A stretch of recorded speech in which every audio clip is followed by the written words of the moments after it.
বাংলাদেশ খেলাফত মজলিসের নিজস্ব এবং দলীয় এজেন্ডা এটা। যদি আর কেউ না থাকে, সব দল যদি পিছপা হয়ে যায়, বাংলাদেশ খেলাফত মজলিস একা হলেও জনগণের গণভোটের রায় কার্যকর এই দাবি নিয়ে তারা জনগণের দুয়ারে দুয়ারে যাবে ইনশাআল্লাহ। বাংলাদেশ খেলাফত মজলিস তার ঐতিহাসিক সোহরাওয়ার্দী উদ্যানে সমাবেশের মাধ্যমে ঘোষণাকৃত দেশব্যাপী নাগরিক সমাবেশ পালনের কর্মসূচির সূচনা করলো।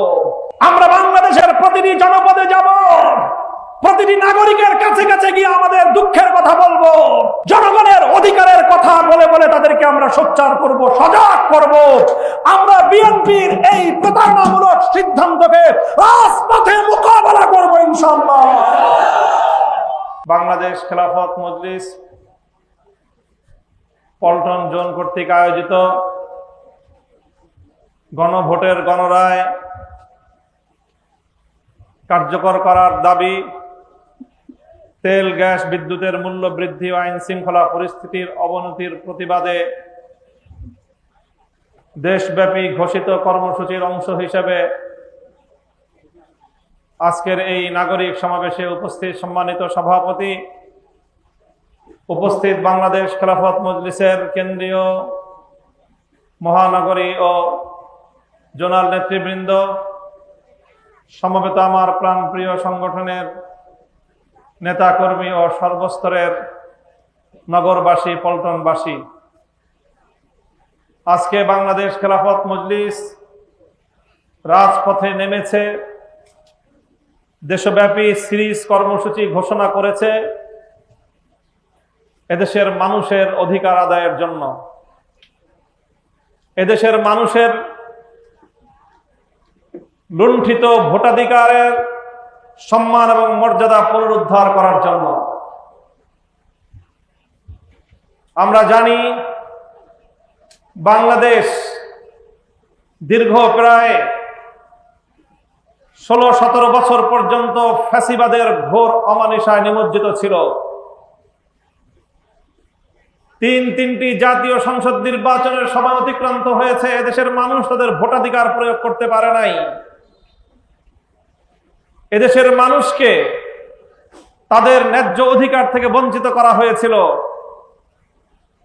কখনো বিনা ভোটের সরকার, কখনো রাতের ভোটের সরকার, কখনো আমি আর ডামির নির্বাচনের সরকারের মধ্য দিয়ে বাংলাদেশের মানুষ যে ভোটাধিকার প্রয়োগ করার অধিকার সংরক্ষণ করে, সেটাকেই বাংলাদেশ থেকে চিরতরে মুছে ফেলবার পায়তারা চালানো হয়েছিল।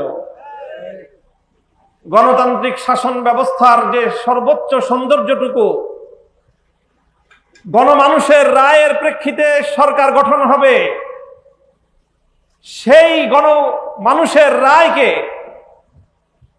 দেশ থেকে শুধু নয়, বরং গণতন্ত্রের সংজ্ঞা এবং ডেফিনেশন থেকে পর্যন্ত বিদায় করে দেওয়ার পায়তারা চালানো হয়েছিল। ফ্যাসিবাদী আমলে নতুন এক গণতন্ত্রের সংজ্ঞা দেশের মানুষ শুনেছে, সেটা হলো উন্নয়নের গণতন্ত্র। দেশের মানুষের ইচ্ছা অভিপ্রায়কে বুলেটের মাধ্যমে দমিয়ে দেওয়ার চেষ্টা করা হয়েছে। দেশের মানুষের ন্যূনতম বাক স্বাধীনতা পর্যন্ত ছিল না। সামাজিক যোগাযোগ মাধ্যমে মানুষ মন খুলে নিজের কথাটুকু বলবে, নিজের আদর্শের প্রতি সমর্থন ব্যক্ত করবে, নিজের পছন্দের দল অথবা ব্যক্তির প্রতি সমর্থন ব্যক্ত করবে, সেই অধিকারটুকু পর্যন্ত কেড়ে নিয়েছিল ফ্যাসিবাদী শেখ হাসিনার স্বৈরাচারী সরকার। সেই অন্ধকার যুগ থেকে বাংলাদেশ মুক্তি পেয়েছে 36শে জুলাই 2024-এর ঐতিহাসিক গণ অভ্যুত্থানের মধ্য দিয়ে। এই 36শে জুলাই 24-এর বিপ্লব